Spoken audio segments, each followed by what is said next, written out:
Boa noite a todos. Meu nome é Fabiano Cabral.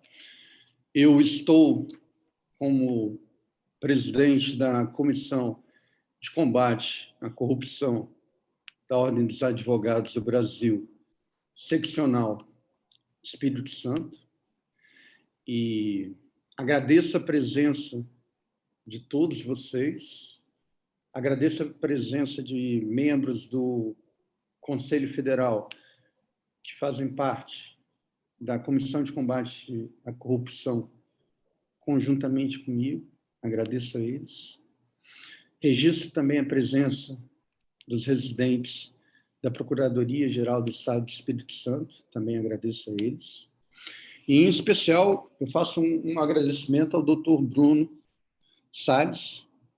Dr. Bruno, que é uma referência em direito penal, mestre pela USP, e é um grande expoente que está nos trazendo, está nos brindando com um assunto sobre a prova ilícita no processo penal. Ele, dentre o tema prova ilícita do processo penal, eu pedi a ele que adentrasse e nos brindasse com a decisão do STJ, depois do STF, parcial do STF, na operação Spotify, Spoofing, perdão, na operação Spoofing. Se ele puder falar, eu agradeço desde já. E passo a palavra para a doutora Ana, para saudar o nosso palestrante.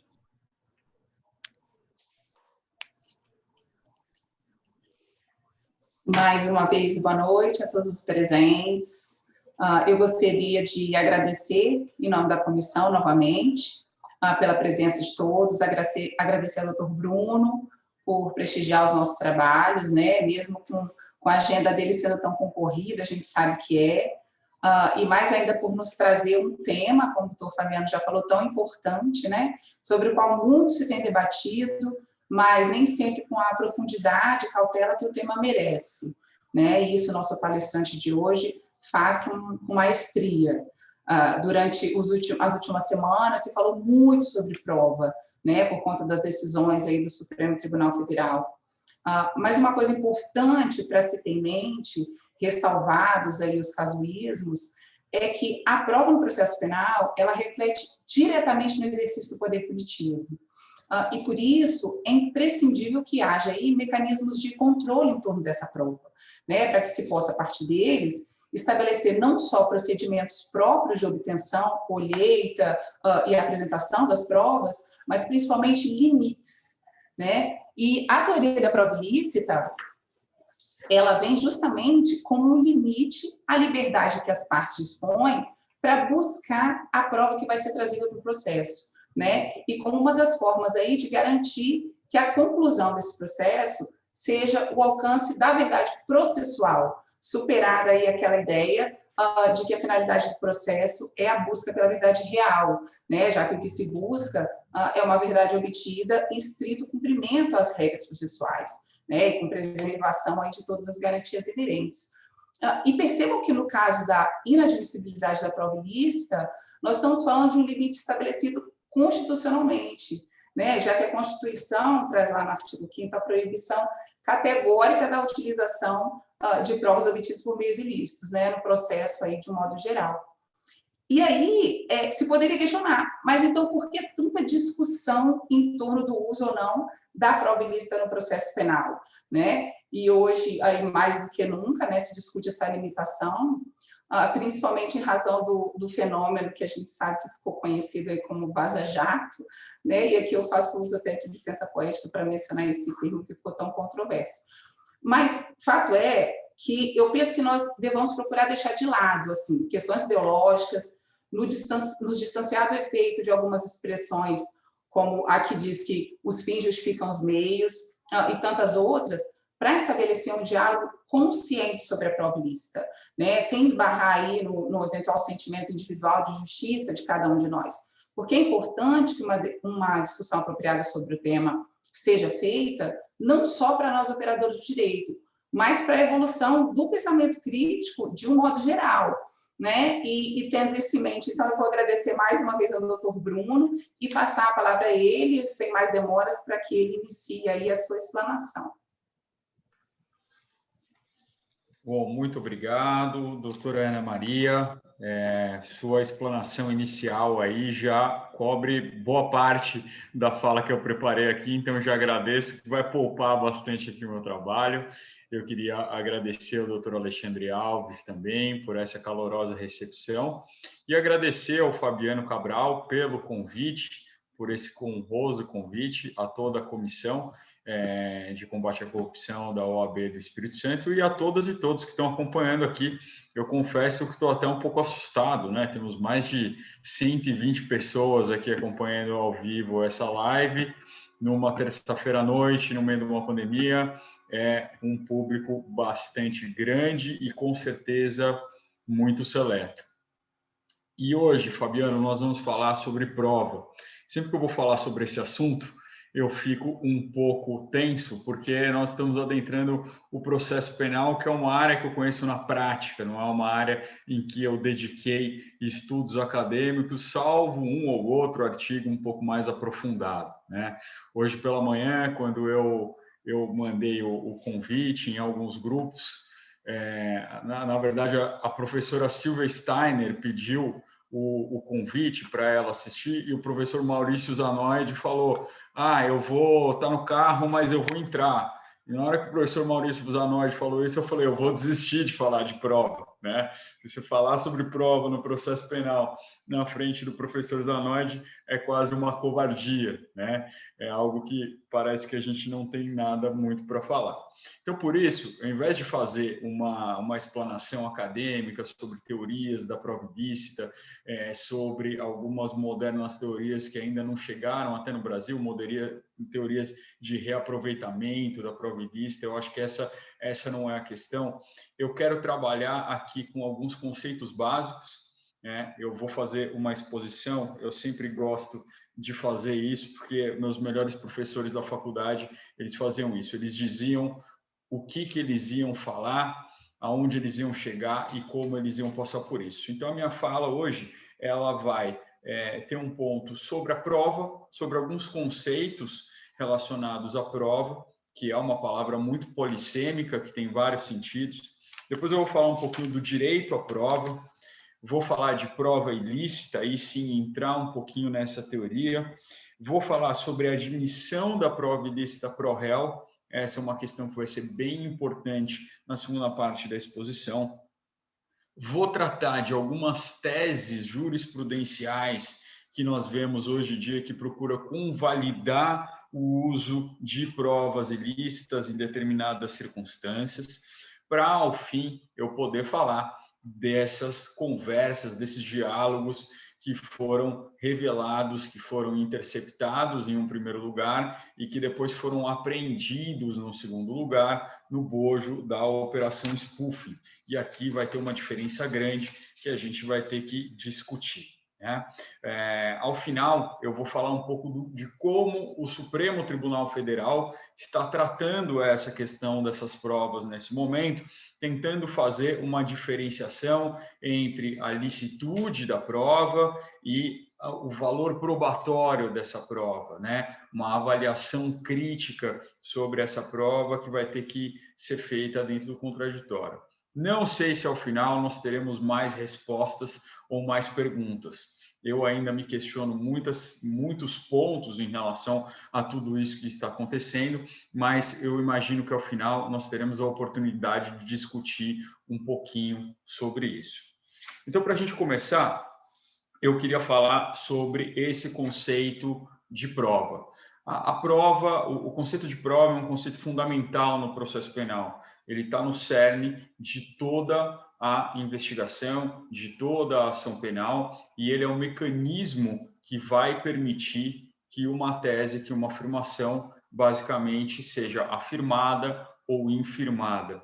Então, como a doutora Ana Maria colocou no começo, hoje em dia a gente não trabalha mais com esse conceito de verdade real. A prova, ela não tem o objetivo de recriar um fato, como se dizia anteriormente. Pelo contrário, a prova ela tem o objetivo de confirmar uma afirmação de uma das partes. É assim que a gente tem que conceber a prova hoje em dia. Então, se eu afirmo algo, né, no processo penal, o ônus probatório é dividido de uma forma diferente. Então, o Ministério Público tem que começar afirmando algo. Se ele afirma algo, ele precisa buscar elementos de prova que consigam confirmar aquilo que ele está afirmando. A gente sempre recorre aos exemplos simples, né, antes da gente ir para questões mais complicadas. Portanto, se o Ministério Público diz que uma pessoa agrediu outra pessoa, ele precisa encontrar elementos de prova que consigam confirmar isso, né? Quais vão ser esses elementos de prova? Pode ser um exame de corpo de delito, pode ser um depoimento. Tudo isso nós vamos utilizar para confirmar essa afirmação. Pois bem, um outro conceito que a gente precisa deixar bem claro aqui de começo é a diferença entre meios de prova, ou os meios de obtenção de prova, e os elementos de prova. Qual é a diferença disso? O meio de prova é o canal pelo qual serão veiculados os elementos probatórios, tá? Vamos tentar fazer uma analogia aqui.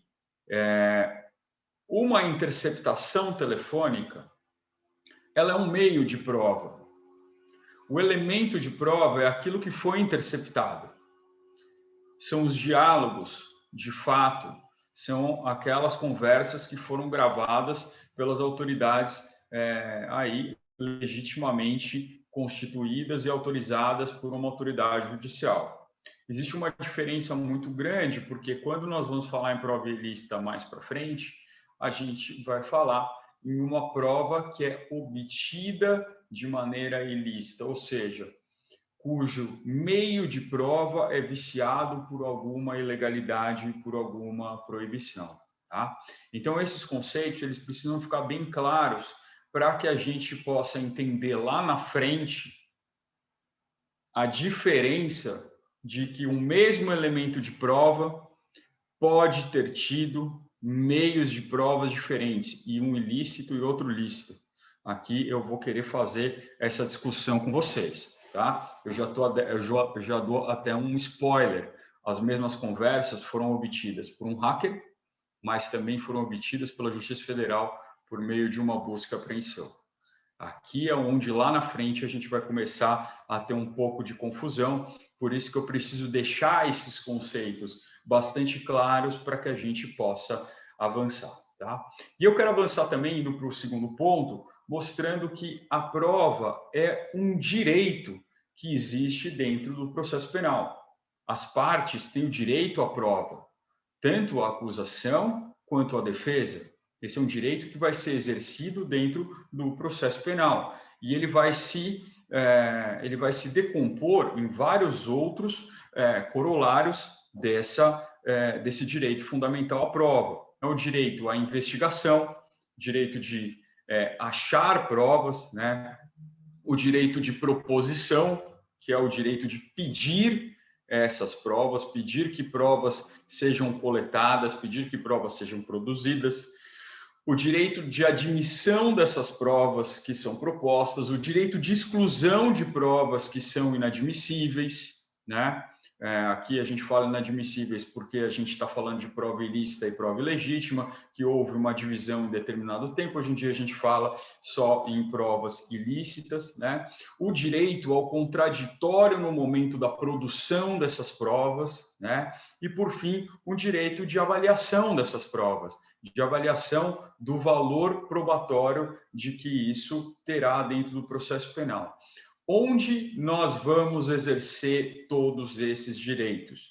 No processo penal em que nós estivermos sendo acusados. Tá? Esse é o lugar fundamental. É aí onde a gente vai determinar se uma prova é ilícita ou não, se uma prova ela realmente confirma aquela afirmação ou não. A gente vai colocar sob escrutínio o valor dessa prova, né? Hoje em dia muitos falam, né, nessas teorias de standard probatório, que eu acho que é uma importação de uma teoria que não é necessária aqui no Brasil. Nós temos outras teorias com muito mais rendimento, inclusive acadêmico, para se fazer a avaliação da prova, tá? Por que eu digo isso? A gente vai entender lá na frente, quando a gente começar a ver que uma prova, que é essa mesma prova, ou esse elemento de prova, para ser mais preciso, ele vai aparecer em vários processos.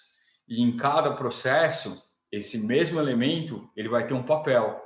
E ele vai ter um papel diferente e vai ter um momento para se fazer uma avaliação ou outra avaliação sobre determinado aspecto. Ok?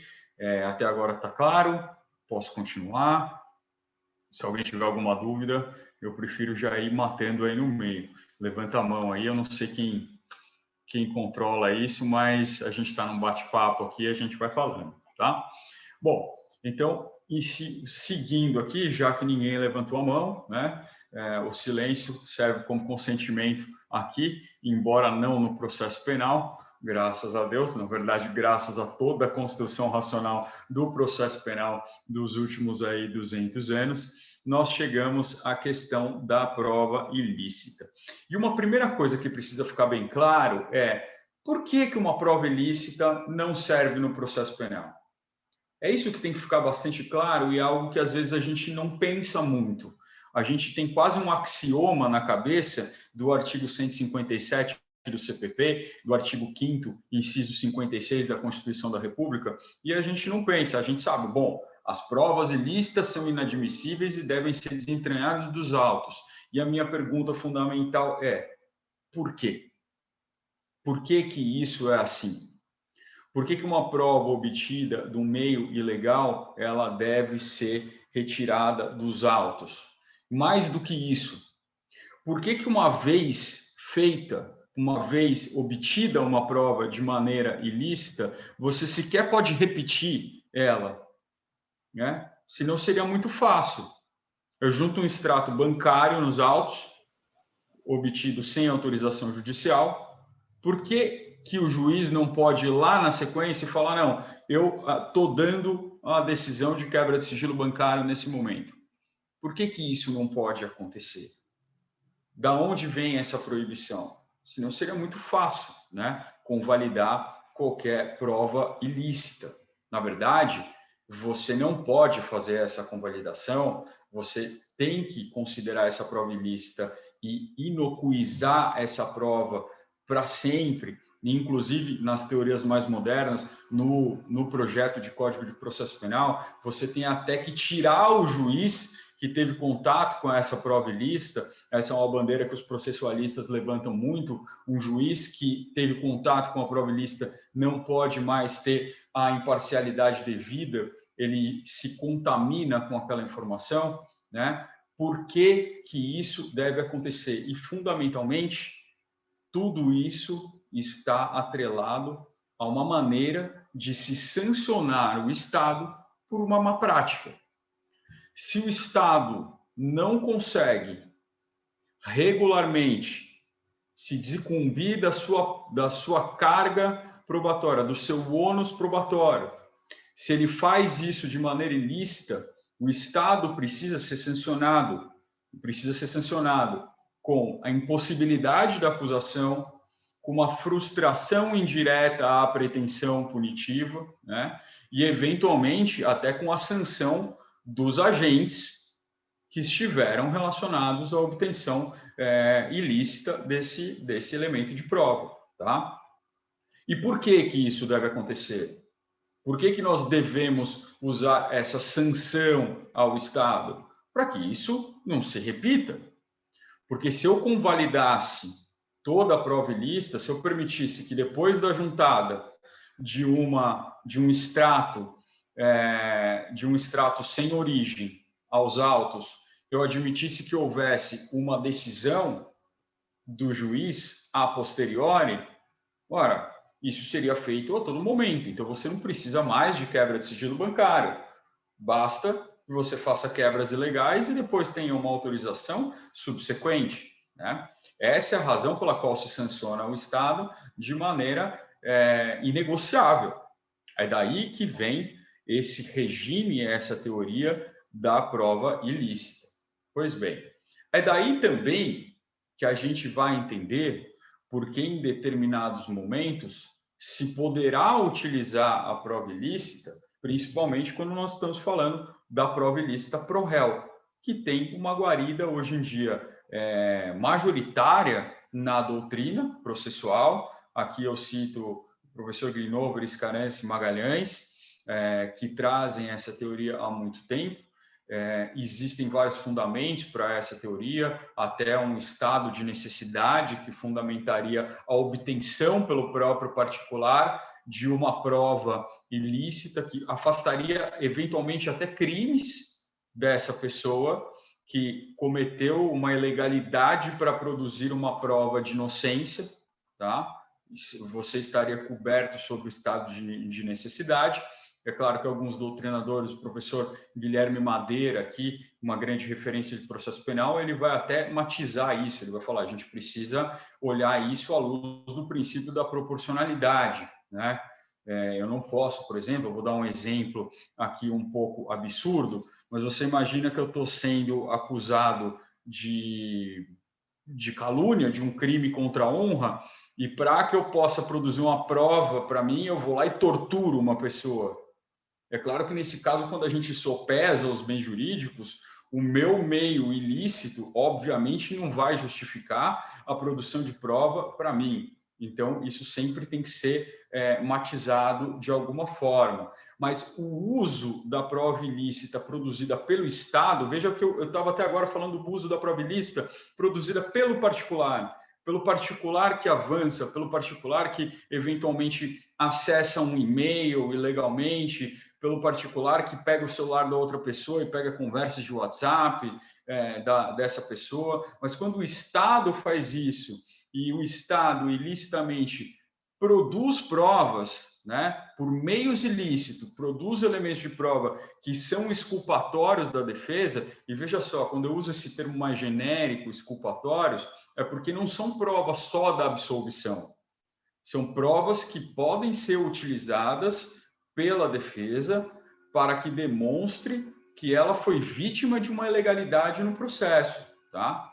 Ela pode ser completamente absolutória, essa prova, mas essa prova, esse meio de prova, ainda que obtido de maneira ilícita, ela serve para quê? Vamos voltar lá no começo, para confirmar a minha afirmação. E qual é essa afirmação? Qualquer afirmação que a defesa faça no processo. Pode ser uma afirmação, eu não sou autor do crime. Pode ser, e aí eu estou falando de autoria, pode ser uma afirmação de que não existiu crime. Então, eu estou falando de materialidade. Pode ser uma afirmação de aquele juiz é incompetente. Pode ser uma afirmação de aquele juiz está impedido de julgar meu processo, aquele juiz é suspeito. Qualquer tipo de afirmação que eu possa confirmar com um elemento de prova pode ser utilizado para a defesa, né? Sempre com essa admissão da prova ilícita pro réu, ok?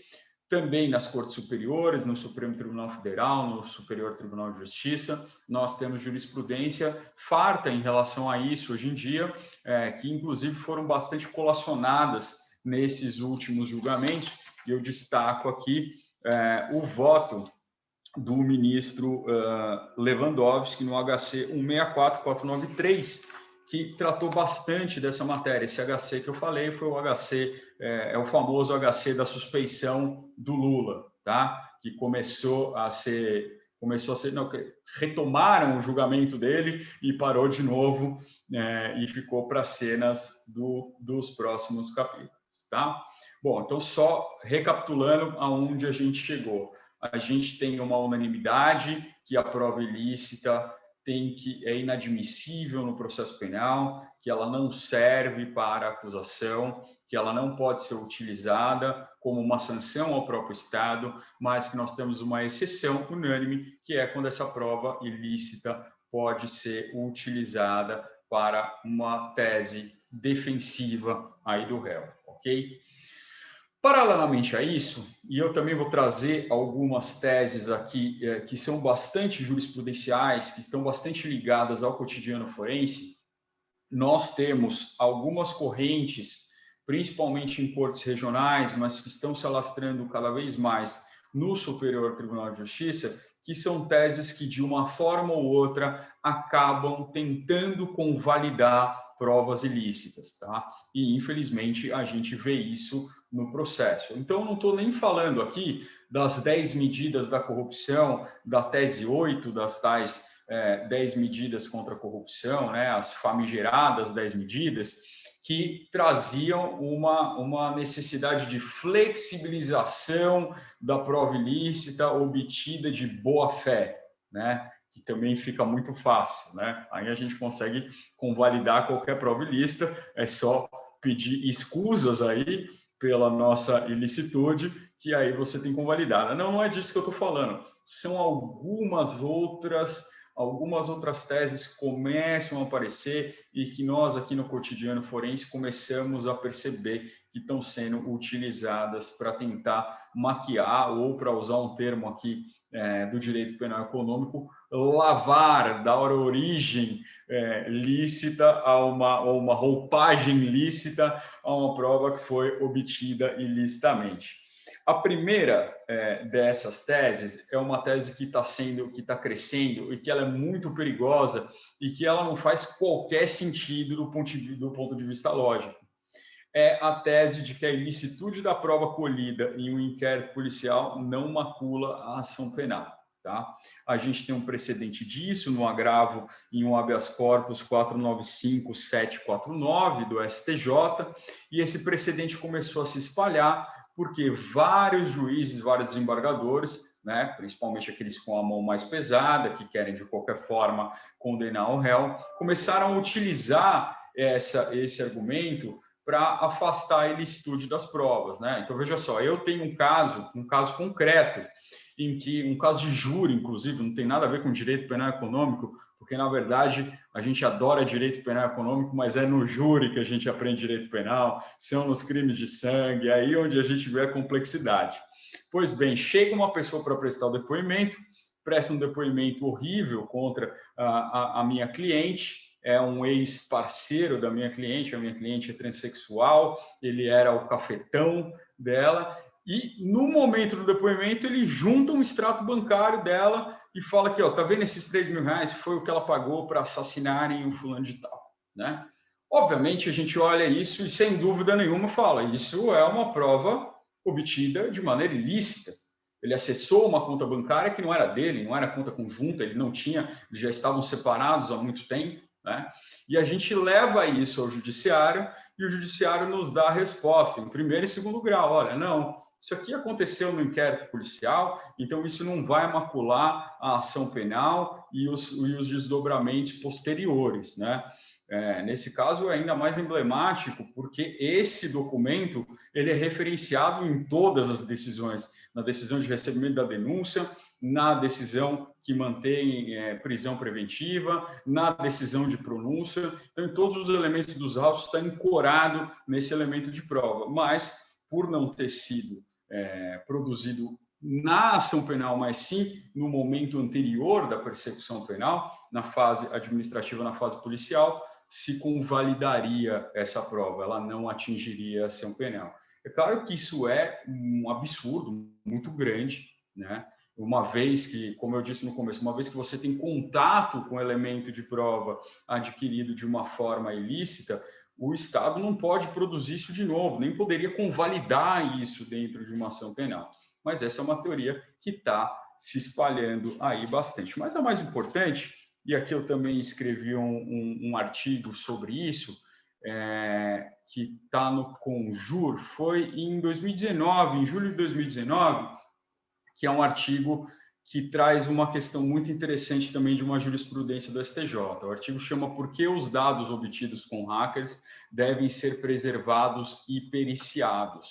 Eu vou lembrar o contexto da escrita desse artigo. Quando foi deflagrada a operação spoofing, né, houve um cumprimento de busca e apreensão nos tais hackers lá de Araraquara, que depois a gente descobriu que de hackers não tinham nada, usaram uma falha no Telegram e conseguiram obter essa quantidade enorme de informações, né? Naquele momento, vários backups de diálogos, na verdade, foram encontrados com esse hacker. O que aconteceu na época? Na época, o então ministro da Justiça, hoje ex-ministro da Justiça, hoje ex-juiz, Sérgio Moro, ligou para algumas autoridades e disse, olha, fica tranquilo, existe coisa aqui sua, mas a gente vai destruir isso aqui agora. Tá? Vocês vão lembrar que ele fez até uma ligação para o presidente do Superior Tribunal de Justiça.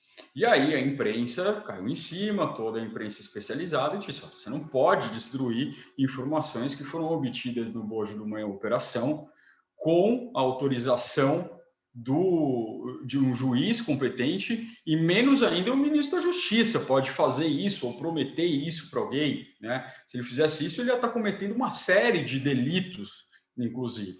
Tá. Pois bem, por que a gente escreveu esse artigo na época, eu e a minha sócia? Porque existe uma jurisprudência muito consolidada no STJ, desde aqui da Ação Penal 690 do Tocantins e do habeas corpus 189735 de Lavra do ministro Múrcio, hoje vice-presidente da Corte da Cidadania do Superior Tribunal de Justiça, de que a prova encontrada fortuitamente em uma investigação pode ser utilizada para outras investigações. Isso é o que se chama, na jurisprudência, é uma coisa até um pouco poética, de princípio da serendipidade. A história da serendipidade é daquele rapaz, é um conto que, encontrando coisas na vida que eram aleatórias, que ele não estava procurando, ele procurava uma coisa e achava outra, né? E isso pode acontecer em uma operação e principalmente numa operação muito grande, né? Eu já tive casos, vou dar um exemplo bem comum, de um cliente de uma grande operação, uma operação enorme, Lava Jato, que fazem uma busca e apreensão na casa dele, porque dizem que ele está envolvido com delitos macroeconômicos, com lavagem de dinheiro internacional, não sei o quê, e encontram uma paringa de maconha ali. O cara, além de tudo, fuma, gosta de usar a sua erva aí que tem cannabis. Princípio da serendipidade, do encontro fortuito de provas. Você está procurando elementos para um delito, mas você encontra um delito, você encontra outros delitos que estão sendo ali praticados, e a autoridade, até por um dever, né, até por um dever administrativo, né, o agente público ele tem um dever de se desincumbir desse ônus de processar, de investigar, de fiscalizar, ele precisa fazer com que isso se torne uma investigação. Mas veja que eu dei um exemplo aqui de uma pessoa que é investigada por determinado delito, né? E aí encontram outro delito enquanto estavam investigando primeiro. Mas isso pode acontecer também quando essa pessoa ela não está na posição de investigada, ela está na posição de vítima. E isso a gente utiliza um exemplo até no nosso artigo. Qual foi esse exemplo? Imagina, por exemplo, que eu sou dono de uma loja de joias, tá? De uma joalheria. Eu chamo a polícia porque uma pessoa acabou de entrar na minha loja e levou um colar de pérolas muito valioso. Ele surrupiou isso. Quando a polícia vem, ela começa a levantar as informações, pede o vídeo, pede informações, ela percebe que tem uma porta um pouco entreaberta, que está mal cheirosa, e ela encontra um cadáver ali, né? Então, veja, a polícia, obviamente, vai ter que olhar, vai ter que investigar. Ela encontrou um elemento de prova que está confirmando a materialidade de um delito que ela sequer sabia que existia. Então, em um primeiro momento, eu estava como vítima, eu mesmo acionei as autoridades porque eu era vítima, mas houve um encontro fortuito de um elemento de prova que demonstra que pode demonstrar eventualmente aí a minha culpabilidade, a minha autoria em um outro tipo de delito, tá? Então, essa teoria é uma teoria que acaba sendo utilizada em alguns momentos também para esquentar algumas provas. Mas aqui a gente não pode esquecer também de uma outra velha e conhecida teoria quase axiomática na nossa cabeça, que é o do fruto o fruto da árvore envenenada, né? Então, se a polícia não tivesse sido convidada a entrar na minha empresa, se a polícia tivesse invadido ali de uma maneira ostensiva, né? Se já tivesse uma prova ilícita ali de começo, é claro que essa prova decorrente, esse elemento decorrente, poderia estar maculado também, ok?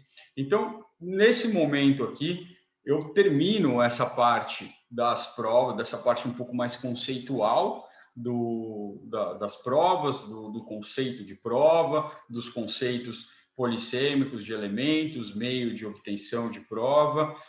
Passei aqui um pouco pela prova ilícita, pelas razões, pela admissão, por essas novas teorias, e aí agora eu vou falar um pouquinho desse caso concreto. Nesse momento aqui eu vou perguntar se alguém tem alguma dúvida, se alguém quer fazer algum comentário, e aí depois a gente pode avançar. Então, nós estamos com 140 pessoas na sala. Existe, se vocês forem ver, existe no final da tela de vocês um íconezinho chamado reações. Então, quem tiver alguma dúvida, quem quiser se manifestar, levante a mão para a gente ver, ou então, na própria sala de bate-papo, faça uma inscrição para ou fazer o comentário ou fazer uma pergunta para que o Dr. Bruno possa prosseguir. Alguém? Ninguém? Então, vamos lá, doutor Bruno. Eu vou continuar. Isso significa que está tudo muito claro ou que ninguém entendeu nada até agora, mas com esse seleto grupo eu tenho certeza de que mesmo nas minhas limitações todo mundo acompanhou até agora. Bom, vamos falar um pouco do que a gente está com a maior dúvida aqui, né? As conversas dos procuradores da República, as conversas do ex-juiz Sérgio Moro, que foram encontradas com esses supostos hackers aí, mas com esses criminosos, isso a gente pode dizer, né? Se aquilo foi hacker ou não, aquilo foi obtido por meio de violação de dispositivo informático. Então, quanto a isso aqui, até agora, claro que eles têm direito à presunção da inocência, mas muitos já admitiram que, de fato, eles usaram desse estratagema para conseguir essas informações. Eu acho que dentro do direito penal, agora minha área tipicamente, né, do ponto de vista da tipicidade penal, eu acho que sequer essas condutas podem se enquadrar no invadir dispositivos informáticos, porque de fato não houve uma invasão. Mas essa é outra questão, existem outros delitos aí que estão sendo investigados. Mas para que a gente possa falar um pouco sobre esses elementos, o que são os elementos, quando eu digo aqui? Os elementos são as conversas. Os elementos foi aquilo que foi conversado entre os procuradores e entre o ex-juiz e entre outras pessoas, aí até jornalistas, apareceu várias coisas. A gente precisa dividir isso em dois momentos muito marcantes da história recente. O primeiro momento é quando isso é revelado por essa publicação, que é o The Intercept Brasil, tá? Nesse momento, o The Intercept Brasil começa a fazer uma série de reportagens, tá? Que depois chamam vários outros veículos de imprensa que fazem parte desse convênio e começa a divulgar o conteúdo dessas mensagens nessas reportagens e começa a revelar uma série de coisas que são chocantes, que são aterrorizantes para quem está aí no cotidiano da advocacia. Tá? Então, qual é a questão nesse ponto? Por que a gente precisa dividir isso muito bem? Nesse momento, ninguém sabe de onde vêm essas mensagens. Tá? Ninguém sabe como foram obtidas essas mensagens. Ninguém sabe se o conteúdo dessas mensagens foi adulterado ou não. se foi criado por uma pessoa só, né? É claro que nos limites do exercício da liberdade de imprensa, todos os jornalistas, eles têm uma versão comum, mostram que eles receberam, que na verdade um jornalista primeiro recebe, que é o jornalista Glenn Greenwald, ele recebe isso, ele reparte isso com vários jornalistas, todos os jornalistas analisam aquilo, tentam fazer um cotejo entre essas informações. O que eles faziam? Eles comparavam a mensagem que alguns deles tinham trocado com os procuradores da República e com o que eles tinham recebido. Eles falavam, olha, esse material que eles mandaram é verdade, porque eu realmente troquei essas mensagens, né? E procuraram aferir a confiabilidade dessas mensagens, ok? E nesse momento, eles começaram a publicar essas mensagens. O que aconteceu em primeiro lugar? Os procuradores, o ex-juiz, eles trouxeram duas grandes teses de pronto, duas grandes alegações, que até são um pouco excludentes, mas a gente deixa para lá porque eles não são advogados. Eles sabem que teses alternativas, às vezes, podem nos comprometer. Mas quais que eram essas teses alternativas? Em primeiro lugar, eles diziam, bom, essas provas foram obtidas de maneira ilícita. Foram mesmo. Foram mesmo. Né? Na operação spoofing lá mais para frente, a gente vai ver que foram obtidas por meio de crime. Tá? Então, o meio de obtenção de prova foi um meio ilegal. Muito bem. Eles também diziam que essas provas, elas poderiam ter sido adulteradas. Tá? Esse é um outro ponto. É um ponto distinto, é um ponto diverso. Ele não está falando aqui mais só da ilicitude da prova. Ele está falando da própria validade probatória, da própria avaliação dessa prova dentro de um processo penal. Então, eles não reconhecem esses diálogos, ele fala, isso é ilícito e eu nem sei se isso é verdade. Esses diálogos aconteceram? Ninguém disse que não. Nenhum deles disse taxativamente, não aconteceram. Eles simplesmente não reconhecem e falam, olha, nós apagamos nossa mensagem, isso pode ter sido adulterado. Tá? Salvo uma pequena escapadela nesse meio tempo, em que uma das procuradoras, a doutora Jerusa Versili, acaba reconhecendo uma mensagem, aquelas que se referiam à trágica morte do neto do ex-presidente Lula, em que ela fazia uma piada muito de mau gosto e ela acaba vindo a público pedir desculpa por isso, né? E, de forma transversa, acaba reconhecendo que, sim, aquele diálogo aconteceu, tá? Então, essas eram as alegações na época em relação a esses elementos probatórios. Então, era um ataque, em primeiro lugar, ao meio de obtenção e depois à própria validade desse elemento, ao próprio valor probatório desse elemento que aparecia ali, tá? E naquele momento a gente sequer pode falar de prova porque não tinha sido levado a nenhum processo. A prova é aquela que a gente leva ao processo e produz ela perante o contraditório, ok?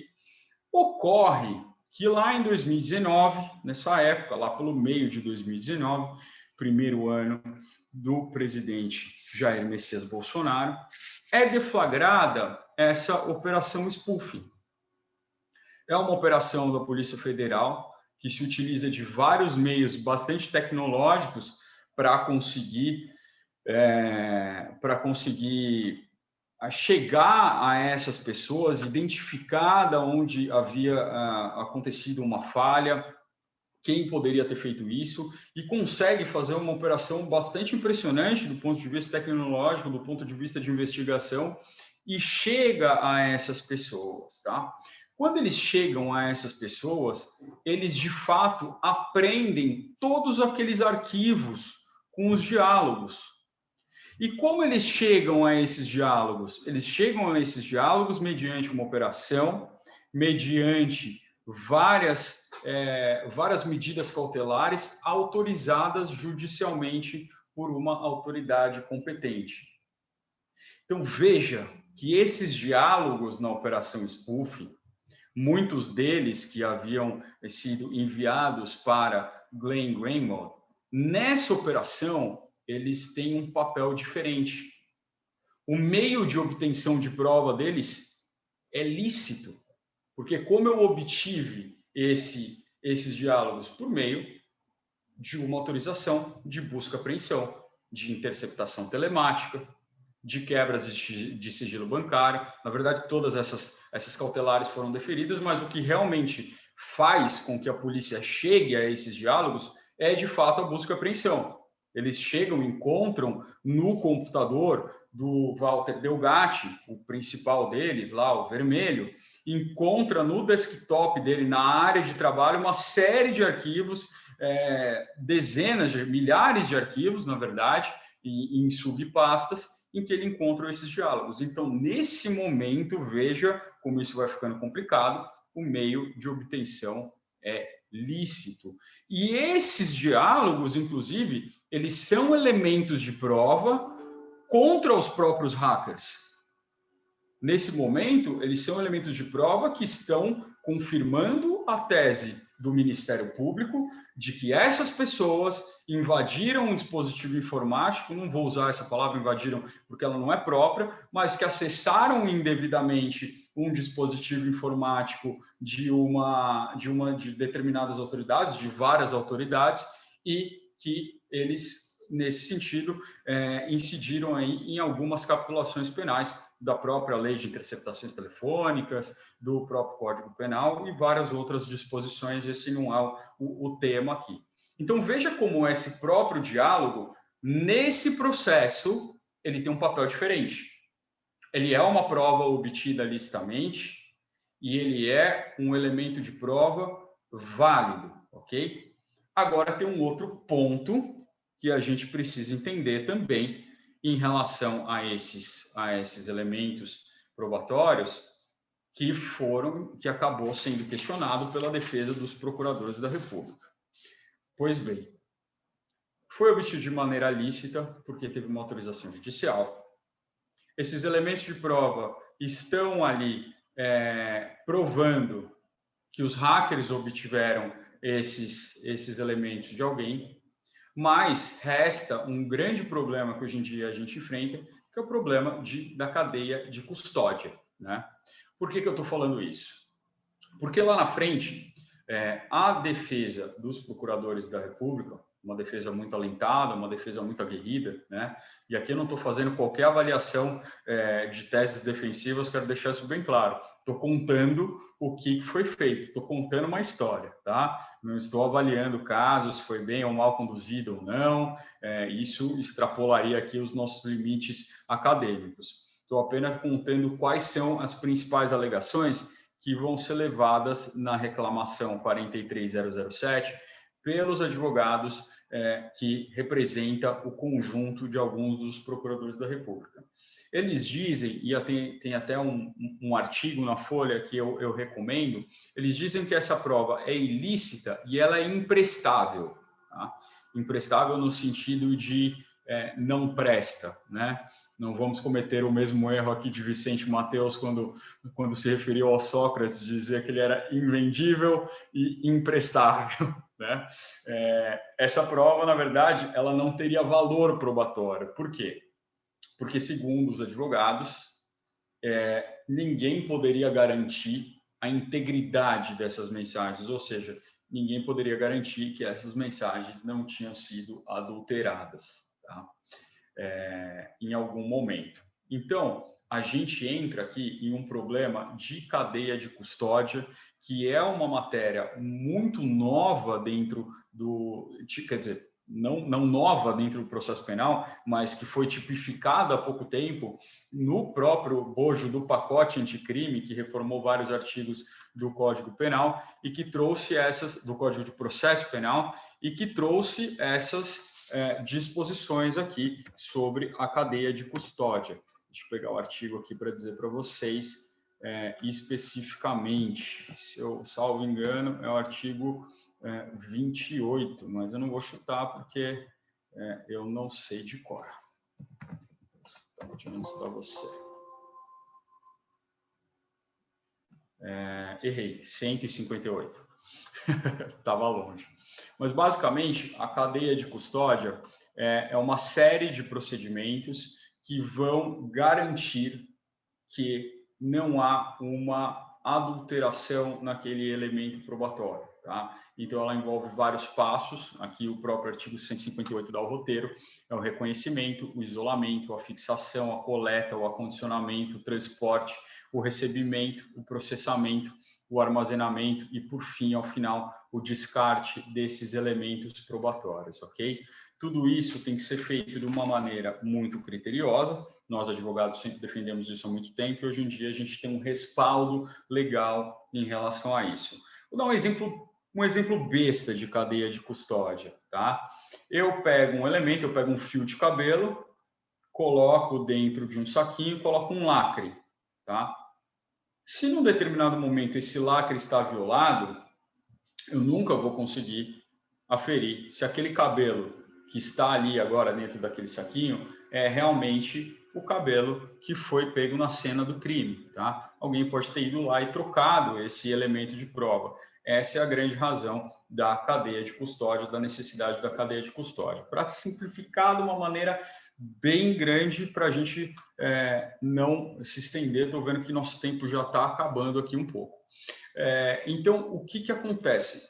A cadeia de custódia, ela começa no momento em que a autoridade toma conhecimento com esse elemento de prova, né? E, de fato, quando a Polícia Federal encontra esses dados, ela produz uma cadeia de custódia bem significativa. Faz um laudo de integridade, mostra tudo foi pego ali naquele computador, não havia dado tempo dessa pessoa mexer em nada, mas, de fato, entre o momento em que esses hackers conseguiram essas provas de maneira ilícita e entre o momento em que a Polícia Federal encontrou esses elementos de prova, e aí sim começou a cadeia de custódia, poderia ter sido adulterado. Claro, poderia, em tese, sempre há essa possibilidade, né? Uma possibilidade abstrata, e aí a gente precisa ver isso com as evidências dos autos, ok? Então, essa é a grande discussão aqui entre ilicitude e entre o valor probatório, né, a integridade desse elemento de prova. Por que isso vai ficar importante? Porque na reclamação 43007, o ministro Lewandowski, relator da Operação Spoofing, relator prevento no Supremo Tribunal Federal, ele concede acesso à defesa do ex-presidente Lula a um material colhido na Operação Spoofing, né? Então, o ex-presidente Lula pede isso na Justiça Federal de Brasília, o pedido é negado, ele entra com uma reclamação com base na súmula vinculante número 14, e ele ganha uma liminar do ministro Lewandowski do final do ano passado, vocês devem lembrar. Ele não saiu de férias, ele ficou no plantão, ele deu essa decisão, o juiz não quis cumprir, o ministro Lewandowski deu outra decisão, e aí o juiz, por fim, deu acesso a essas informações para a defesa do ex-presidente Lula, que hoje em dia está fazendo um trabalho de perícia nisso e juntando nessa reclamação, né? E isso está sendo divulgado aí na imprensa de uma maneira um pouco mais organizada, né? Pois bem, o que a gente está tendo aqui basicamente? Um empréstimo de prova, um empréstimo de elemento probatório de uma operação para outro processo. Por quê? Porque esses elementos de prova podem ajudar a defesa. A defesa de quem? Do ex-presidente Luiz Inácio Lula da Silva. Nessa reclamação, e aqui eu não vou falar de questão de legitimidade, né? Isso foi objeto, os procuradores da República, eles fizeram um agravo contra essa decisão do ministro Lewandowski, dizendo, olha, você não pode dar acesso a essas provas, que essas provas são ilícitas, e além de serem ilícitas, elas são imprestáveis, elas não têm valor probatório. Por quê? Porque ninguém garante que não houve uma adulteração desses conteúdos, ninguém garante que o hacker não foi lá e escreveu isso tudo da cabeça dele, né? No próprio julgamento dessa reclamação, o ministro Gilmar Mendes, com a sua ironia, sua fina ironia característica, ele até brinca, né?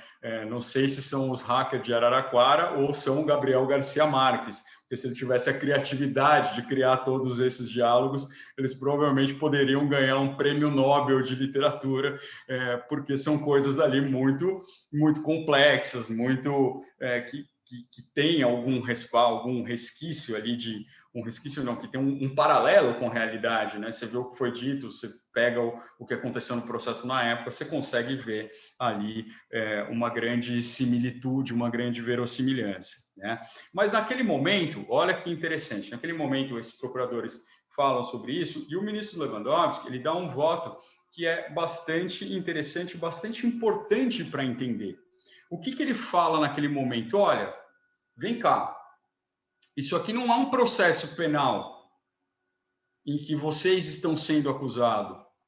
Sequer o ex-presidente Lula está sendo acusado ou está se defendendo nesse processo penal.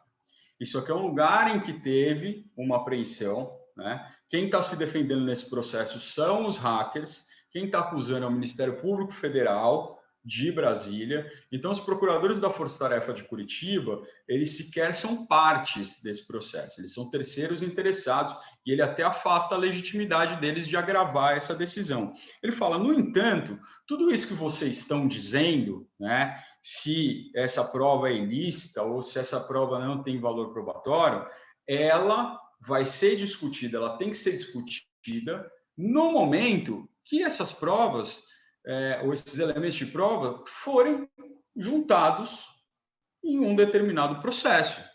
Então, digamos que o ex-presidente Lula apresente isso para se defender em um processo penal. O juiz pode olhar e falar, olha, não reconheço a licitude dessa prova, ok? Mas como você está se defendendo, eu vou valorar essa prova. E naquele momento de valorar, ele vai falar, olha, eu acho que não foi mantida a integridade e eu não consigo valorar isso. Esse vai ser o momento, tá? E se for contra os procuradores de Curitiba? A mesma coisa.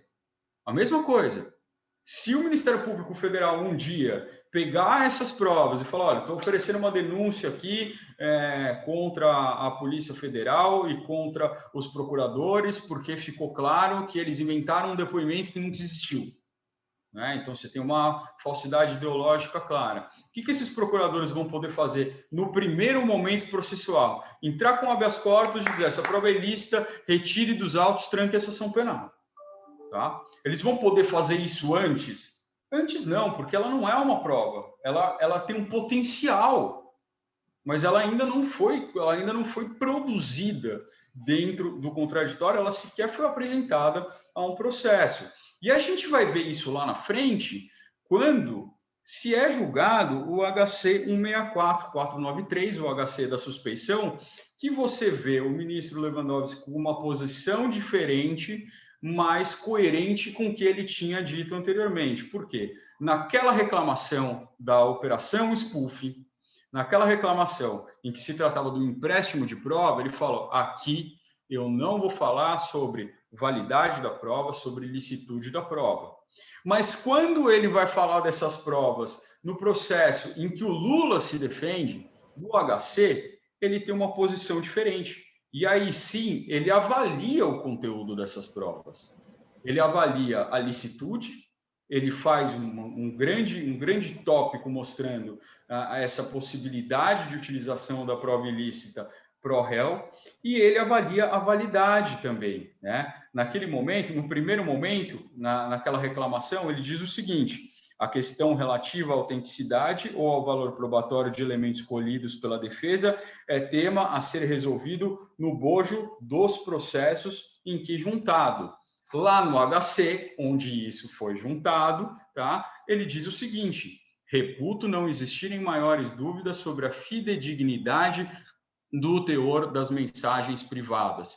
Tudo isso é a conclusão de um grande tópico em que ele mostra como foram aprendidas essas provas, como elas foram periciadas e como existe ali uma integridade, segundo a opinião do ministro Ricardo Lewandowski. Também aqui não estou adiantando, não estou falando que a defesa dos procuradores está errada ou certa, estou dizendo que no voto ficou assim entendido pelo ministro Lewandowski, o que é um ponto bastante importante, né? Um ministro do Supremo Tribunal reconhecer que não foi montada essas provas, que nós não temos indícios de que foram montadas, e aqui a gente entra também numa outra questão probatória muito importante. Por quê? Se esses procuradores tivessem sido acusados... Se esses procuradores tivessem sido acusados e juntassem essas provas, ele podia dizer, olha, eu não reconheço essas provas, eu não acho que isso seja autêntico, né? E aí a gente teria uma questão de distribuição de ônus da prova um pouco diferente, tá? Por quê? Porque aí o Ministério Público ia ter que provar que não, que foram autênticos. Agora, se ele diz que houve uma adulteração, se ele está afirmando, e vamos lembrar, para que serve a prova? Para confirmar a minha afirmação, ele precisaria também trazer uma prova. Ele precisaria demonstrar que, olha, aqui nesse ponto está claro que houve uma adulteração, né? Mas isso é um outro desafio que a gente vai ter lá mais para frente. E aí, por isso, a gente chega em um determinado ponto aqui, em que eu vou concluir para encerrar, porque nós estamos chegando aqui a 1h e foi isso que a gente combinou. Para encerrar, o que a gente tem aqui para tirar de tudo isso? As conversas que foram obtidas, esses diálogos são elementos de prova, né? Ao que tudo indica, até o momento, na decisão do ministro Lewandowski, que isso fica claro, parece que o conteúdo das mensagens é autêntico, parece que não há evidências de fraude, de defraudação do conteúdo desse elemento de prova, né? Ela tem uma origem ilícita, e isso eu vou defender sempre, não vou ficar em cima do muro. Na minha opinião, a origem dessa prova é ilícita e ela só pode ser utilizada pela defesa. Mas vejam só que eu trouxe algumas teorias que mostram que isso pode ser, sim, utilizado como encontro fortuito de prova. Por quê? Era uma investigação em que os procuradores eram vítimas, mas que encontraram, com um meio de aquisição de prova lícito, elementos de prova contra eles, ok? Eu quero deixar bem claro que eu não defendo isso, mas eu quero deixar bem claro que existe a possibilidade disso ser levantado. E a maior prova disso é que já existe um pedido de instauração de inquérito para apurar a conduta dos procuradores no STJ, né? Então, essas provas vão poder ser usadas contra os procuradores, contra o juiz, contra as demais autoridades? Aqui a gente tem uma grande incerteza. Eu, como advogado criminalista, eu acredito que, de qualquer forma, essas provas têm uma mácula na origem que vai contaminar tudo isso, tá? Porque não é um crime comum, já é um crime de obtenção de elementos. O próprio crime da lei de interceptação telefônica, pelo qual são acusados, é um crime de obtenção de elementos de prova em potencial de maneira ilícita. Então, eu acho que a gente nunca vai conseguir fugir disso, tá? Então, senhoras e senhores, esses eram os pontos que eu queria trazer para vocês, são as minhas reflexões, as minhas angústias. Acho que, ao final, eu deixo com mais perguntas do que com certezas, mas eu espero que vocês tenham gostado aí das reflexões e eu fico à vontade para responder eventuais perguntas, se eu puder responder alguma coisa dentro das minhas limitações como não especialista de processo penal. Obrigado, doutor Bruno. Por gentileza, aqueles que quiserem fazer pergunta, faça a inscrição pelo chat, pelo bate-papo, que aí a gente vai direcionando para a pessoa. Alguém gostaria de fazer uma pergunta? Até agora só elogios. Assim que eu gosto. Prefiro. Bom, excelente palestra. Alguém gostaria de perguntar algo? Difícil perguntar, a aula foi perfeita. Bom, Júlia Pini. Então, peraí, deixa eu dar a palavra para Júlia Arpini. Eu coloquei no chat a pergunta, mas eu posso falar também. Nas operações policiais aqui da Grande Vitória, eram televisionadas ao vivo, pelos jornais locais, a gente via os policiais pegando os fogos, que são muito utilizados pelos traficantes, para avisar da chegada da polícia e tudo, e esses fogos passavam na mão de todos os policiais, sem nenhum tipo de cuidado com a questão da cadeia de custódia. É possível que isso prejudique a apreensão de outros materiais ilícitos?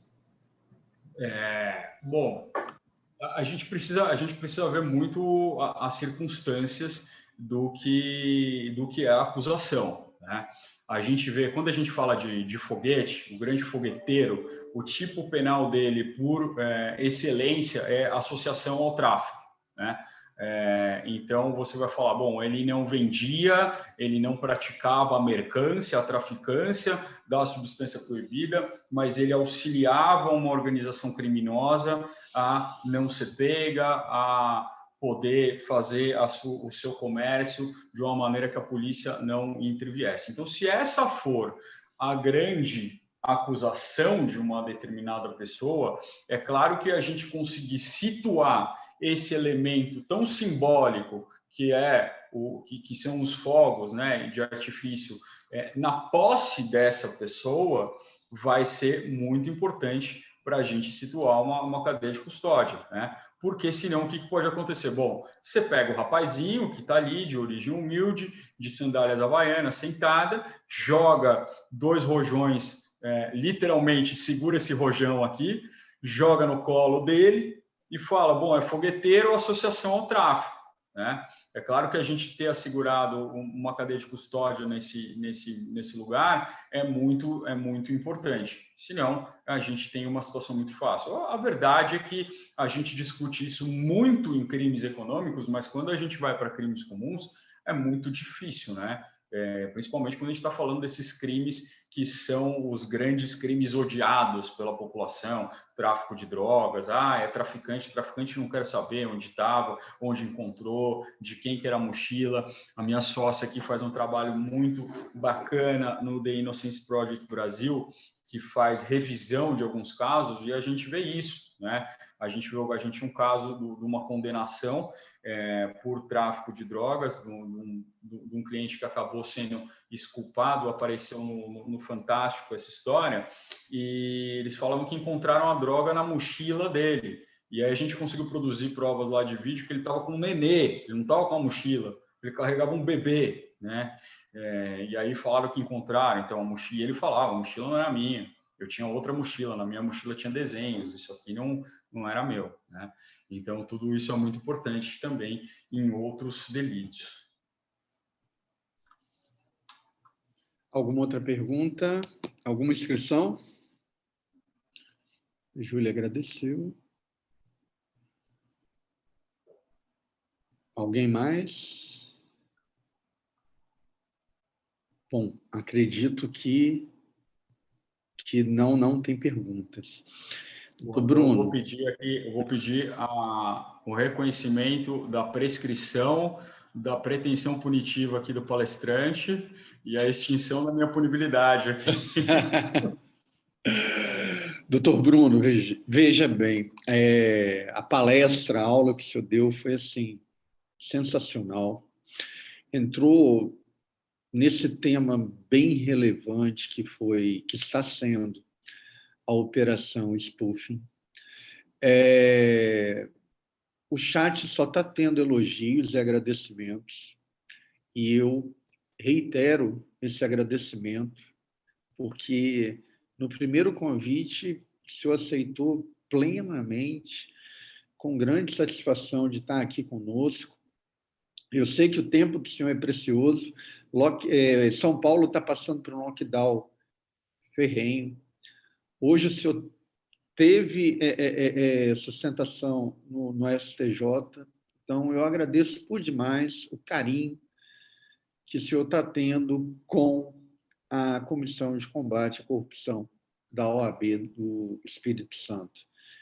Sem palavras para agradecer o presente que o senhor nos trouxe, nos brindando com essa verdadeira aula, tá? Que navegou desde a prova, começou falando sobre prova ilícita e terminou com a Operação Spoofing, que é algo que todos gostariam de ouvir falar. Eu até tinha falado com o senhor, e foi muito interessante, porque nos mostrou os meandros dessa operação e desse processo. Eu vou passar a palavra para a doutora Ana Maria para fazer as considerações finais, mas, desde já, eu agradeço por demais, em nome da comissão, em nome da presidência da Ordem dos Advogados do Brasil, do Estado do Espírito Santo, a palestra que o senhor nos deu. Foi muito engrandecedora, foi incrível a palestra. Aqui, o chat está toda hora agradecendo, falando palestra excelente. Então, é muito bom ter um palestrante do nível do senhor. Muito obrigado. Eu que agradeço. Doutora Ana. Vou ser repetitiva, agradecer mais uma vez ao doutor Bruno pela gentileza em nos atender, por tratar do tema com tanta clareza, com tanta técnica e principalmente com tanta isenção, né, que no meu sentimento pessoal é como esse tema tem que ser tratado, né, livre de emoções pessoais. Então, por isso, eu agradeço imensamente. Agradeço a todos que estão aqui presentes, a doutora Alexandre, por ter trazido mais uma vez em massa aí, toda a PGE para nós, né? Então, eu quero fechar a nossa noite agradecendo pela presença de todos, que nós possamos contar com todos novamente aí nos nossos próximos trabalhos. Tá, joia? Doutor Bruno, mais uma vez, muito obrigada. Uma excelente semana para todos. Eu que agradeço. Tchau, tchau, gente. Boa noite. Boa noite a todos. Obrigado.